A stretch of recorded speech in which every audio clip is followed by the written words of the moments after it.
சின்ன மருமகள் சீரியலோட upcoming episode என்னென்னு பார்க்கலாம். இங்கே தமிழ்ச்செல்வி ராஜாங்கத்தை பக்கத்துல இருந்தே பார்த்துக்கணுன்னு ஹாஸ்பிட்டல் போனதுனால ஈஸ்வரியும் போஸும் பேசிகிட்டு இருந்த எல்லாத்தையும் கேட்டுடுறாங்க. இந்த போஸு கோவத்தில் நம்ம மாமாவே இருக்கக்கூடாதுன்னு நினைக்கிறான். ஆனால் நாம் ஹாஸ்பிட்டலில் இருக்கும்போது எந்த பிரச்சனையும் ராஜாங்க மாமாவுக்கு வர விடவே கூடாது. அந்த போஸ் மட்டும் இல்லை, யார் நினச்சாலும் எதுவும் செய்ய முடியாது. நாம் எப்படியாவது ராஜாங்க மாமாவை நல்லபடியாக பார்த்துக்கணும் அப்படின்னு சொல்லிட்டு அந்த ஹாஸ்பிட்டலில் வேலை பார்க்குற சிஸ்டர் மாதிரியே ராஜாங்கத்தோட ரூமில் இருக்கும்போது ஒரு பக்கம் போஸ், இன்னொரு பக்கம் ஈஸ்வரி ராஜாங்கத்தை எப்படியாவது நல்லா பார்த்துக்கணும், போஸ் மூலமாக ராஜாங்கத்துக்கு பிரச்சனை வரக்கூடாதுன்னு நினைக்கிறாங்க.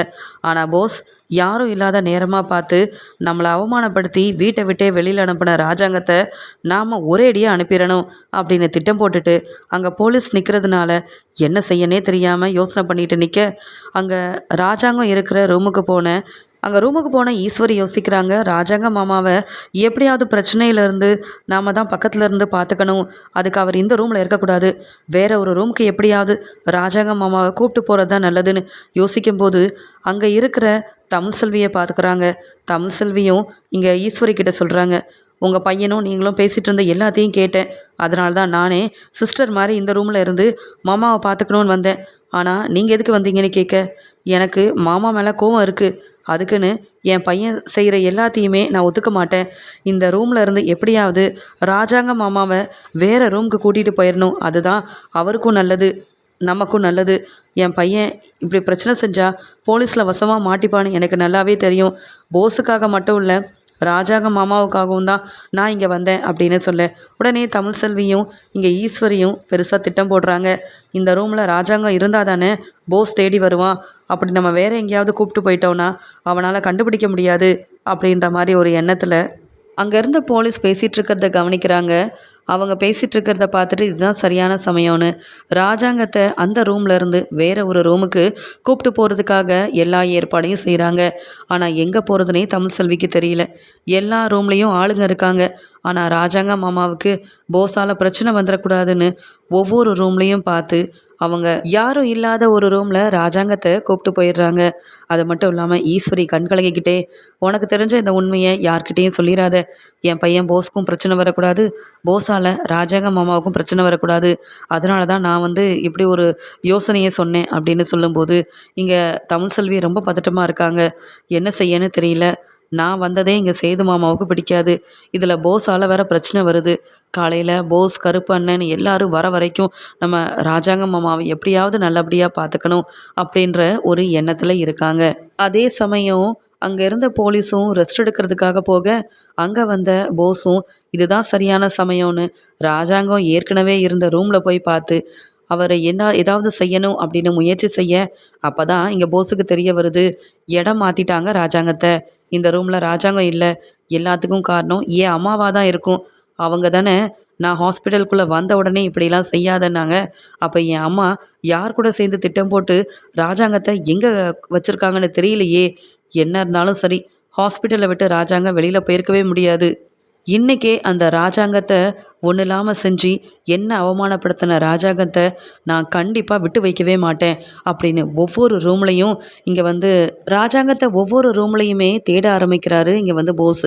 அந்த சமயம் அங்கே வர போலீஸும் போஸ்கிட்ட, ஆமாம் நீங்கள் ராஜாங்கத்தோட சொந்தக்காரங்கன்னு சொன்னீங்க, இங்கே என்ன செய்கிறீங்க அப்படின்னு கேட்க, அது வேற ஒன்றும் இல்லை, என் அம்மா எங்கன்னு பார்த்துட்டு வந்தேன். அங்கே என் பெரியப்பாவை பார்த்துக்கிறதுக்காக நானும் என் அம்மாவும் தான் இங்கே இருந்தோம். ஆனால் என் அம்மா எங்கே போனாங்கன்னு தெரியல, அதான் அவங்கள தேடி தான் போயிட்டுருக்கேன் அப்படின்னு பொய் சொல்லிட்டு ஒவ்வொரு ரூம்லேயும் தேட ஆரம்பிக்க போலீஸும் போஸால் தான் ராஜாங்கத்துக்கு பிரச்சனை வரப்போகுதுன்னு தெரியாமல் அவங்க எப்பயும் போல் ராஜாங்கம் அந்த ரூமில் தான் இருக்கிறாருன்னு வெளியிலேயே உட்காந்துட்ருக்காங்க. போஸ்கிட்டேருந்து ராஜாங்கத்தை காப்பாற்ற அந்த ரூமில் இருந்து ஈஸ்வரியும் தமிழ்செல்வியும் ராஜாங்கத்தை வேறு ஒரு ரூமுக்கு மாற்றி எடுத்துகிட்டு போனது கூட தெரியாமல் அவங்க பாட்டுக்கு அமைதியாக வெளியிலேயே இருக்க இங்கே தமிழ்செல்வி கிட்ட ஈஸ்வரி சொல்கிறாங்க, எப்படியோ ராஜாங்க மாமாவை இந்த ரூமுக்கு கூப்பிட்டு வந்துட்டோம். ஆனால் மறுபடியும் போஸ் சும்மா இருக்க மாட்டான்.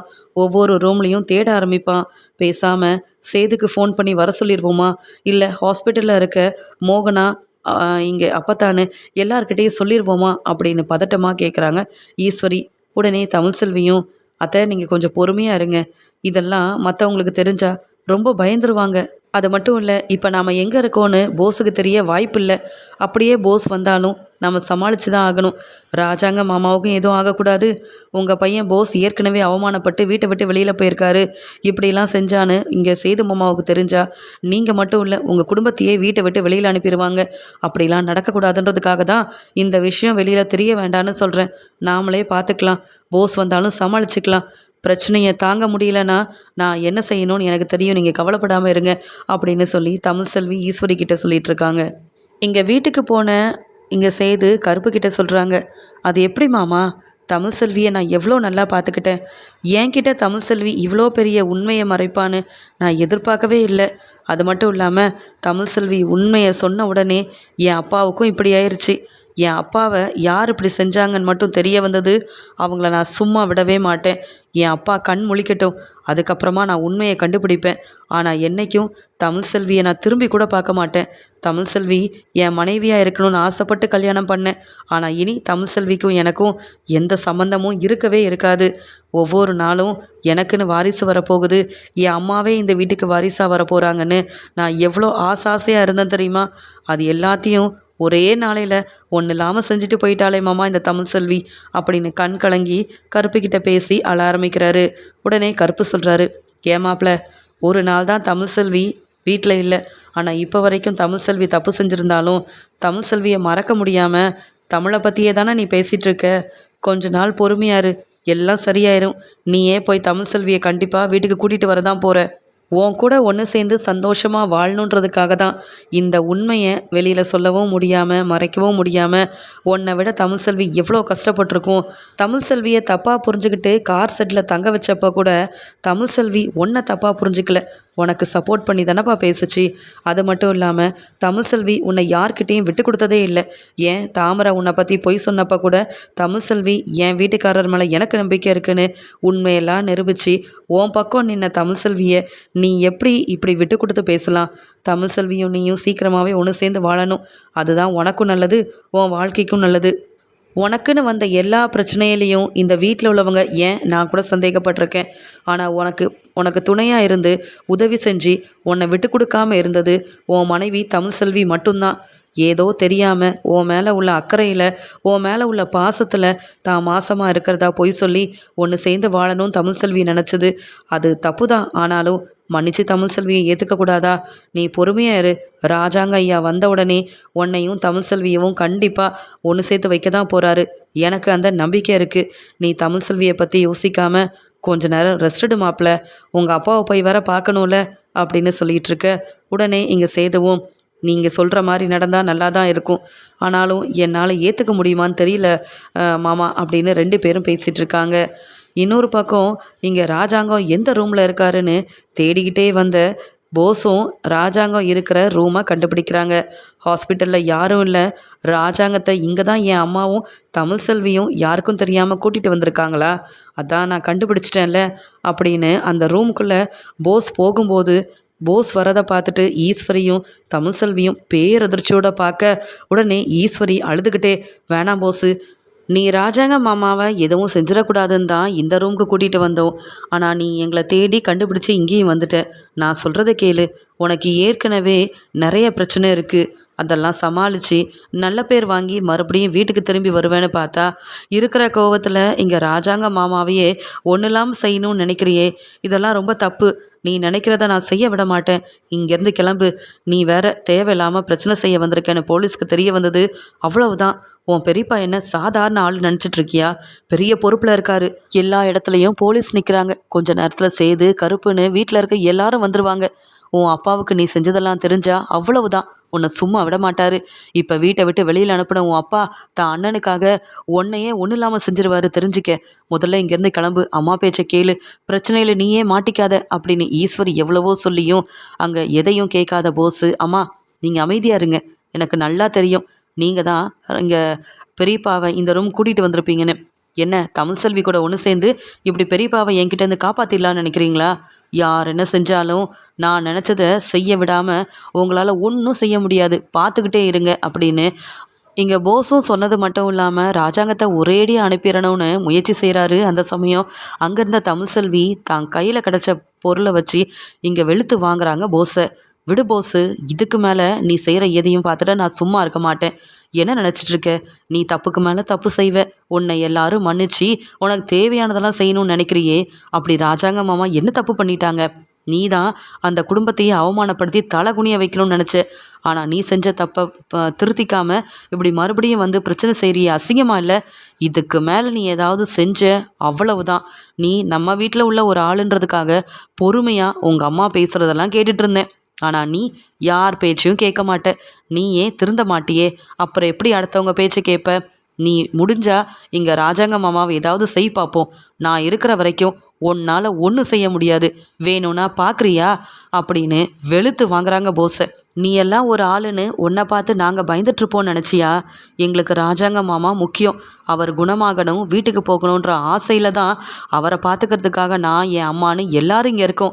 ஆனால் நீ ராஜாங்க மாமா உனக்கும் உன் குடும்பத்துக்கும் எவ்வளவோ நல்லது செஞ்சுருக்காது. அதெல்லாம் மறந்துட்டு இப்படிப்பட்ட ஒரு வேலையை செய்ய வந்திருக்கிறீ, அசிங்கமா இல்லைன்னு கேட்குறாங்க தமிழ்செல்வி. அதுக்குடனே சிரிச்சுக்கிட்டே இங்கே போஸு, அப்படி இந்த ராஜாங்கம் எனக்கும் என் குடும்பத்துக்கும் பெருசாக என்ன நல்லது செஞ்சிட்டாரு? நான் விரும்பின மாதிரி எனக்கு கல்யாணம் நடக்கலை. அதுக்கு காரணமும் நீ தான் தமிழ்செல்வி. இப்போ வரைக்கும் நான் சந்தோஷமே இல்லாமல் தான் அந்த மலர் கூட வாழ்ந்துட்டுருக்கேன். அது மட்டுமா, எப்பெல்லாம் தப்பு பண்ணாலும் உடனே வீட்டை விட்டு வெளியில் அனுப்பி அவமானப்படுத்துறதே அந்த ராஜாங்கத்தோட வேலையாக போச்சு. ஏன்னா கூட நீயும் சேதுவும் இருக்கிறதுனால திமிரில் அந்த ஆள் இப்படிலாம் செஞ்சார். இனி அவர் இருக்கவும் மாட்டார். சேதுவால் ஒன்றும் செய்ய முடியாது. இந்த ராஜாங்கம் இருக்கிற வரைக்கும் தான் சேது அந்த வீட்டில் சந்தோஷமாக இருப்பான். இதே ராஜாங்கம் இல்லை, சேது நல்லா ட்ரிங்க்ஸ் பண்ணிட்டு வாழ்க்கையே வேண்டான்னு ஒதுங்கிடுவான். உன்னையும் அந்த வீட்டு பக்கமே வரவிட மாட்டேன். அப்புறம் என்ன? பொறுப்பும் எனக்கு தான் வரும். வீட்டோட எல்லா பொறுப்பையும் எடுத்துக்கிட்டு எவ்வளோ சந்தோஷமாக இருக்க முடியுமோ அவ்வளோ சந்தோஷமாக அந்த வீட்டில் இருப்பேன். அதுக்காக தான் திட்டம் போட்டு இப்படி ஒரு முடிவெடுத்து வந்திருக்கேன். நீ என்ன சொன்னாலும் நான் கேட்க போகிறதில்ல. எனக்கு என் வாழ்க்கையும் என்னுடைய சந்தோஷமும் தான் முக்கியம். அதுக்கு இடையில வரக்கூடிய யாரையும் நான் விட்டு வைக்கவே மாட்டேன். தமிழ்செல்வி, உன்னையும் சேர்த்து தான் சொல்கிறேன். ராஜாங்கத்தை காப்பாற்றணும்னு நினச்சி நீயும் அப்புறம் பிரச்சனையில் மாட்டிக்காத, புரியுதா? அப்படின்னு சொல்லிகிட்ருக்க. என்ன சொன்ன? உனக்கு உன் வாழ்க்கை சந்தோஷம் முக்கியமா? அப்படி இருந்தால் நீ தனியாக போய் நிம்மதியாக உழைச்சி வாழ வேண்டியதானே. அதை விட்டுட்டு நல்ல தங்குறதுக்கு இடம், நல்ல தேவையான சாப்பாடுன்னு உங்கள் குடும்பத்தை பார்த்துக்கிற ராஜாங்க மாமாவுக்கு பிரச்சனை செய்யணும்னு நினச்சி இப்படி வந்திருக்கவே கூடாது. ஆனால் தப்புக்கு மேலே தப்பு செய்கிற போஸு, நீ என்ன சொன்னாலும் திருந்த மாட்ட அப்படின்னு கையில் இருந்த ஃபோன் எடுத்து பேசாமல் சேதுவை வர வைக்கலான்னு நினைக்கிறாங்க. ஆனால் போஸு அதுக்குள்ளே ராஜாங்கத்தை ஏதாவது செய்யணும்னு நினைக்க இங்கே என்ன செய்யன்னு தெரியாமல் ஈஸ்வரியும் தமிழ்செல்வியும் போஸை வெளுத்து வாங்குறாங்க. அங்கே அந்த சமயம் வந்த ஒரு போலீஸ் வராரு. இதை பார்த்த உடனே தமிழ்செல்வி, சார் இங்கே வாங்க அப்படின்னு கூப்பிட்டு போஸை பற்றி சொல்கிறாங்க. போஸ் இங்கே ராஜாங்கத்துக்கு பிரச்சனை செய்யணும்னு வந்திருக்கிறத போலீஸ் பார்த்த உடனே போஸை வெளுத்து வாங்குறாங்க.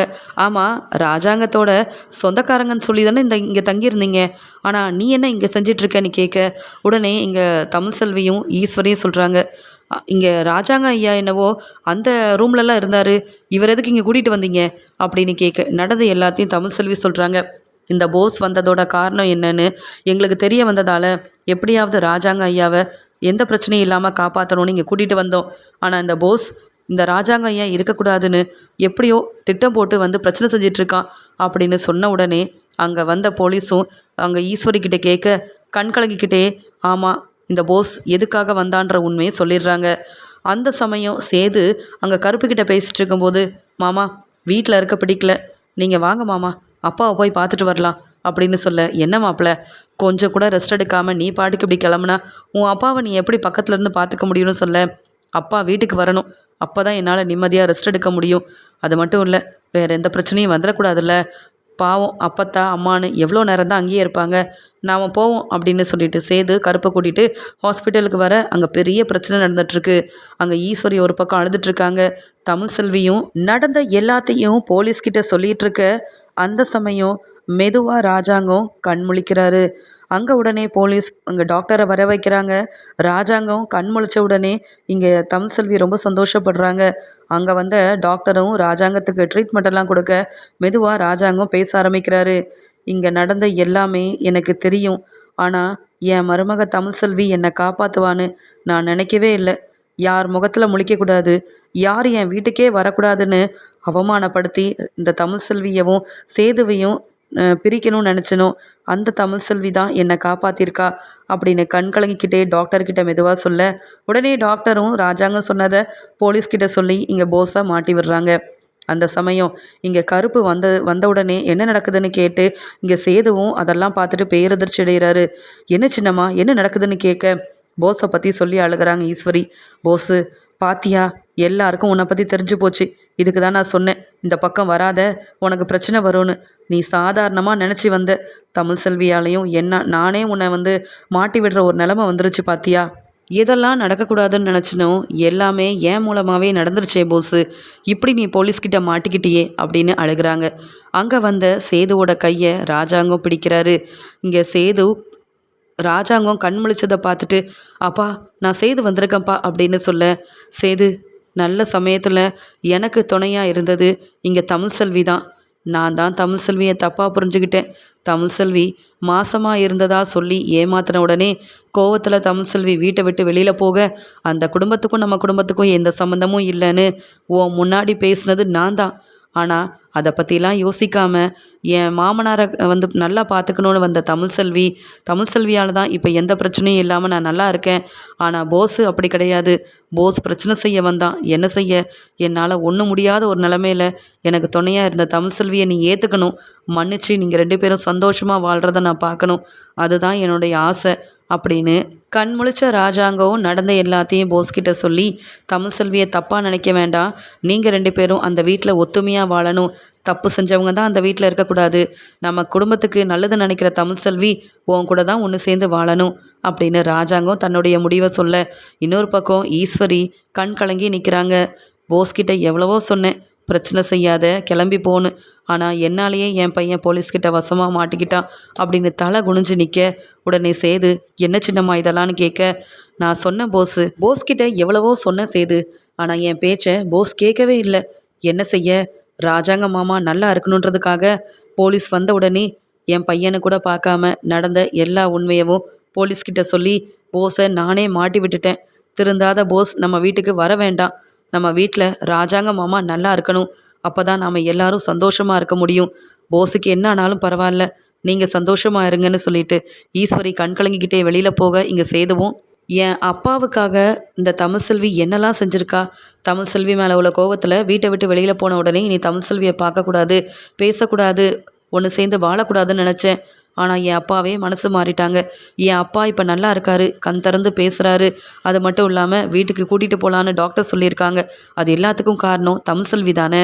அப்படி இருக்கும்போது தமிழ் செல்வியை நானும் மன்னிச்சு சந்தோஷமாக ஒன்று சேர்ந்து வாழணும் அப்படின்னு நன்றி சொல்கிறாரு சேது. மட்டும் இல்லாமல் இங்கே கண் கலங்கிக்கிட்டே தமிழ் செல்விக்கிட்ட மன்னிப்பும் கேட்க, உடனே தமிழ் செல்வியும் வேண்டாம் மாமா, யாரும் என்கிட்ட மன்னிப்பு கேட்க வேண்டாம். நீங்கள் எல்லாரும் சந்தோஷமாக இருக்கணும். நான் இங்கே வந்தது தப்புன்னு நீங்கள் சொல்வீங்கன்னு நினச்சேன். ஆனால் என்ன செய்ய, நான் வந்ததுனால தான் போஸையும் வசமாக மாட்டி விட்டு போஸால் வரக்கூடிய பிரச்சனைக்கும் முற்றுப்புள்ளி வச்சாச்சு. இங்கே இப்போ ராஜாங்க மாமாவும் கண் முழிச்சு பேச ஆரம்பிச்சிட்டாரு. எந்த பிரச்சனையும் இல்லைன்னு டாக்டரும் சொல்லிட்டாங்க. இதை பார்க்க எனக்கு ரொம்ப சந்தோஷமாக இருக்குது.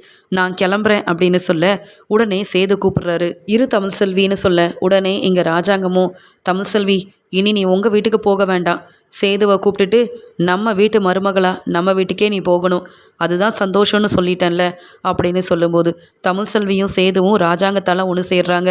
போஸ் பெருசாக திட்டம் போட்டு அவமானப்பட்டு போலீஸ்கிட்ட வசமாக மாட்டிக்கிட்டு அங்கேருந்து கிளம்பி போகிறாரு.